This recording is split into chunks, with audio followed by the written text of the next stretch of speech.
दोस्तों, स्पेस के क्षेत्र में भारत अब इतनी तेजी से प्रगति कर रहा है जिसके बारे में किसी ने भी नहीं सोचा होगा। आपको ये बात जानकर बहुत हैरानी होगी कि हमारे 3 flagship space programme Vande Bharat train की रफ्तार से भी ज्यादा तेज गति से आगे बढ़ रहे हैं और इनमें हो रही डेवलपमेंट काफी शानदार है, जिन्हें सुनकर आपका सीना गर्व से चौड़ा हो जाएगा, क्योंकि ये तीनों प्रोग्राम चांद से लेकर सूरज और पूरे अंतरिक्ष में भारत के दबदबे को कई गुना ज्यादा बढ़ा देंगे। तो चलिए एक एक करके इन तीनों प्रोग्राम से जुड़ी अपडेट को समझते हैं। दरअसल दोस्तों, इस वीडियो में हम जिन 3 स्पेस मिशन के बारे में बात करने वाले हैं वह है आदित्य L1, गगनयान और चंद्रयान 3, जिनसे जुड़ी काफी बड़ी अपडेट अब एक ही साथ निकलकर सामने आ चुकी है। तो चलिए सबसे पहले शुरू करते हैं आदित्य L1 और गगनयान को लेकर आ रही खबर से। लेकिन उससे पहले अगर आप हमारे चैनल पर पहली बार आए हैं तो मेरी एक छोटी सी रिक्वेस्ट है कि नीचे दिए गए सब्सक्राइब बटन को दबाकर बेल नोटिफिकेशन ऑन कर लें, जिससे हमारी डेली वीडियो की नोटिफिकेशन आप तक सबसे पहले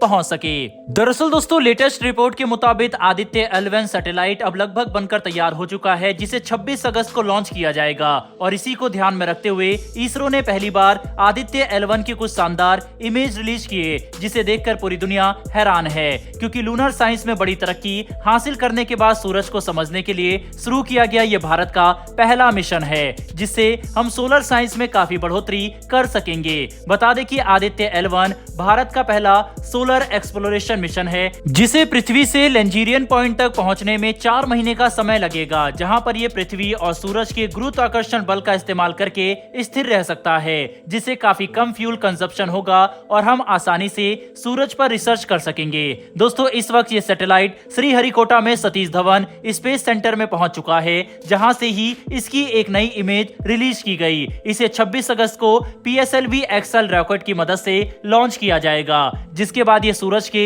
नजदीक पहुंचकर सूर्य के फोटोस्फीयर, क्रोमोस्फीयर और सबसे बाहरी लेयर को समझने की कोशिश करेगा, जिसके लिए इसमें 7 काफी एडवांस पेलोड लगाए गए हैं। इनसे हम सूर्य के सोलर विंड, कोरोनल हीटिंग और डायनामिक सोलर एटमॉस्फेयर के बारे में काफी इंटरेस्टिंग जानकारी हासिल कर सकेंगे। वहीं पर भारत के पहले ह्यूमन स्पेस फ्लाइट मिशन मतलब गगनयान को लेकर भी कुछ काफी बड़ी अपडेट निकलकर सामने आ चुकी है, जिसके तहत अब इस मिशन का सबसे महत्वपूर्ण हिस्से का परीक्षण किया जा चुका है। बता दें कि 8 से 10 अगस्त के बीच में चंडीगढ़ में विक्रम साराभाई स्पेस सेंटर द्वारा गगनयान मिशन के पैराशूट का सफल परीक्षण किया गया, जिसमें काफी सीरीज में इसे टेस्ट करके इसकी क्षमता और सटीकता को ऑब्जर्व किया गया है। बता दें कि ड्रॉग पैराशूट गगनयान मिशन के लिए सबसे महत्वपूर्ण हिस्सा है, जिसका इस्तेमाल अंतरिक्ष से गगनयान के वापस पृथ्वी के एटमॉस्फेयर में आकर लैंडिंग के दौरान इसकी वेलोसिटी को कम करने और अंतरिक्ष यान को स्थिर करने में किया जाएगा, जिसकी बदौलत हमारे गगन यात्री पृथ्वी के लो अर्थ ऑर्बिट में जाकर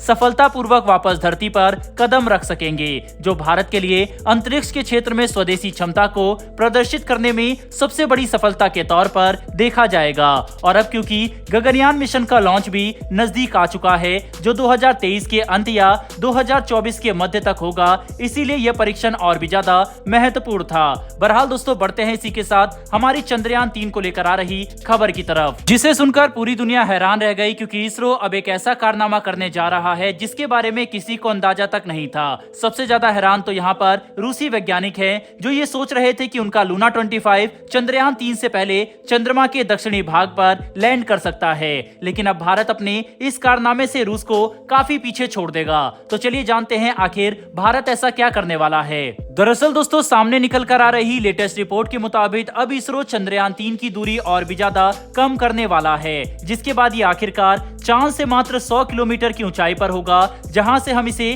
काफी आसानी से चंद्रमा पर लैंड करा सकते हैं। हैरानी की बात तो यह है कि अपडेट के मुताबिक भारत का चंद्रयान 3 प्रोग्राम अब अपने शेड्यूल से 1 हफ्ते आगे चल रहा है, जो हमारे प्रोग्राम की सटीकता और वैज्ञानिकों की क्षमता को साफ तौर पर प्रदर्शित करता है, जिसकी बदौलत अगर भारत चाहे तो हम चंद्रयान 3 की लैंडिंग चांद के दक्षिणी ध्रुव पर 23 अगस्त के बजाय 19 अगस्त को ही कर सकते हैं, जो हमारे लिए अब तक की सबसे बड़ी सफलता होगी। पर इस दौरान हमें चंद्रमा पर दिन और रात के सबसे ज्यादा ध्यान रखना होगा, क्योंकि चंद्रमा पर एक दिन और एक रात पृथ्वी पर 14 दिन के बराबर है। इसीलिए अगर हमने रात में चंद्रयान 3 की लैंडिंग करा दी तो इसके उपकरण खराब होने का खतरा सबसे ज्यादा होगा, क्योंकि रात के समय चंद्रमा पर तापमान -100 डिग्री से लेकर -200 डिग्री तक गिर जाता है, जिसमें चंद्रयान 3 ही नहीं बल्कि किसी भी लैंडर या रोवर के सेंसर, इंजन और लगभग सारे उपकरण खराब होने का खतरा सबसे ज्यादा होगा। इतना ही नहीं बल्कि रात के दौरान चंद्रयान 3 का रोवर अपने सोलर पैनल का